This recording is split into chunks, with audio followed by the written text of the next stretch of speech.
Cherie Hansen here. Today I thought I would talk to you about your range. I had this thought come to me as I look back over my life.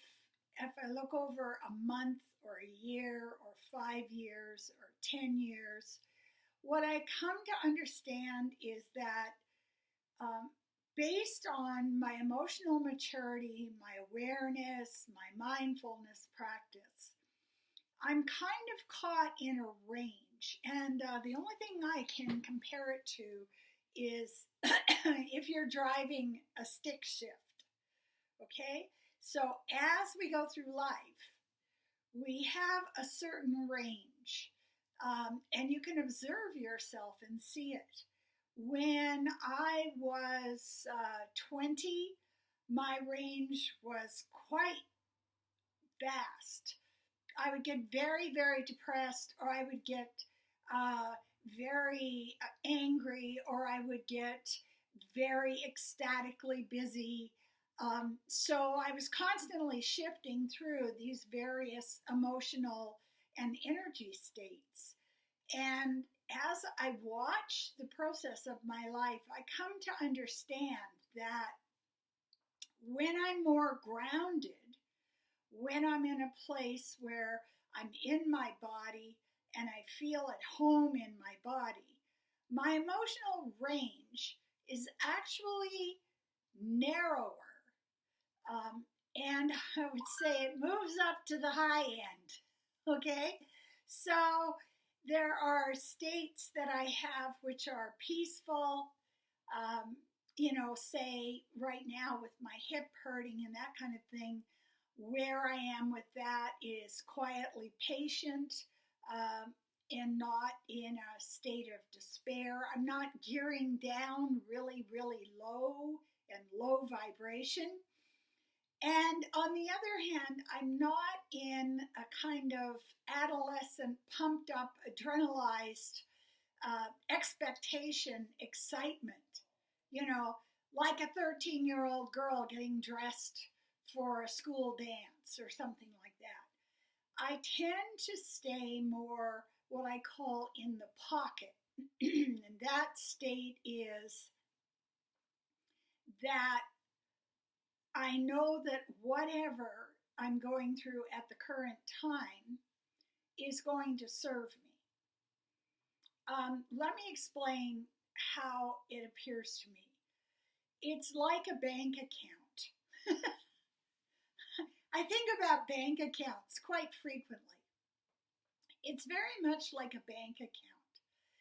If I am depositing higher energy in my bank account, in my life account, then I am increasing the likelihood of this richness, this prosperity, this sense of being cared for and taken care of. And I also move out into the world in a much higher vibration, so things get very sweet.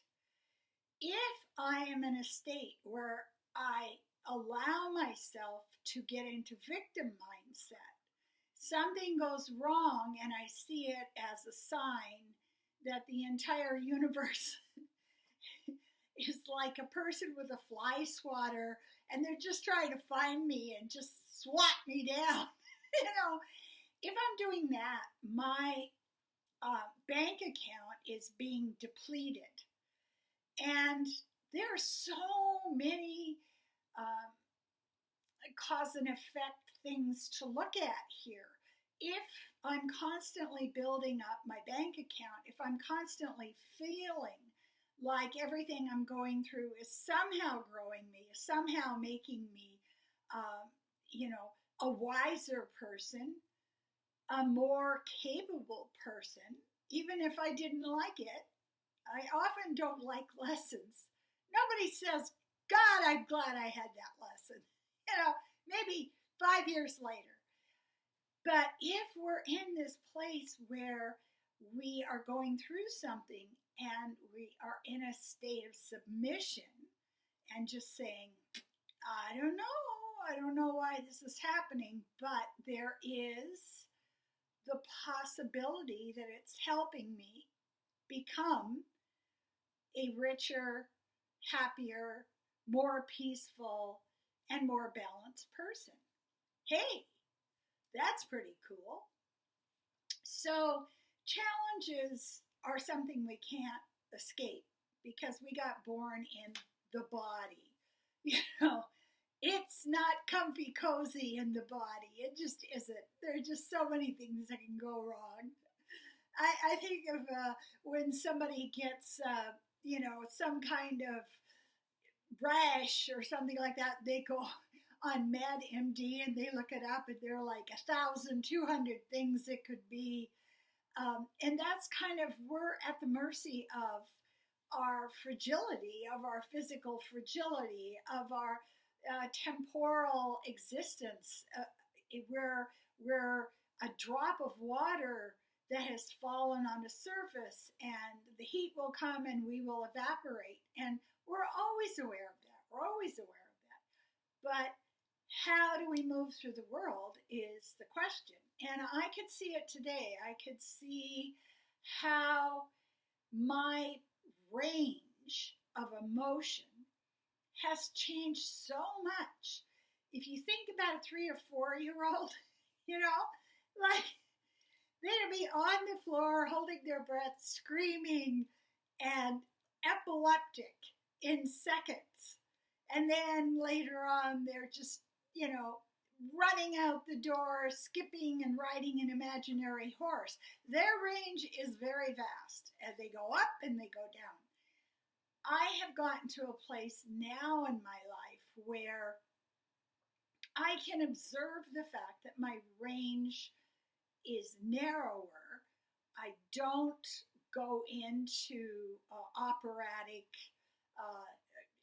some kind of rococo opera with extremes, and I don't fall as low on the energy range where I'm just saying to myself, it's not worth it, it's too heavy, I can't do this. Where can I resign? How can I get off this trolley car? And it gets to the lower range where you say, okay, how can I diffuse the urge to drive this down lower? How can I stop shifting down in my vehicle? And we get to coping skills. Things like, I know this sounds ridiculous, but I'm tired. So what if I slept? Then maybe my mind wouldn't be giving me these messages. What if I drank some water? Then my mind wouldn't be giving me these messages. What if I did one nice thing for somebody else? Then my mind wouldn't be giving me these messages. And we have to learn ourselves. This is a language I had to learn. The language is the language of Cherie. What works with her? What makes her feel better? What gives her stability and optimism and solidity? And we need to go about it very consciously.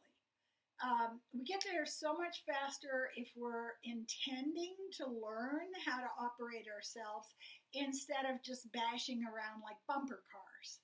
A lot of us do that, especially in our teenage years. We'll just hit something over and over again and say, oh my God, that was horrible. I don't know why I hit that. Instead of, as we get older, going, I'm going to really watch myself and learn some stuff so I can learn, first of all, how to take care of myself so that my range of emotions is higher and I'm in a place where I have more optimism, I have more trust in other people, I heal faster, my body feels safer with me, and we suddenly start to see more beauty in our lives. The smallest thing is just so beautiful. Instead of waiting for some kind of massive lottery win or something that's just going to sweep away all of our humanity, all of our struggles, and all of our, burdens of being human. What we get down to is we get down to asking for, can I look at a water drop on a red tulip? Can I see that cute kid walking backwards down the sidewalk? Can I look at somebody walking past me and think, aren't they lovely? And then what we're doing is we're starting to operate our own gears, our own range of emotional reactions. And it doesn't protect us from being mortal. It doesn't protect us from having lessons or having, bad things show up.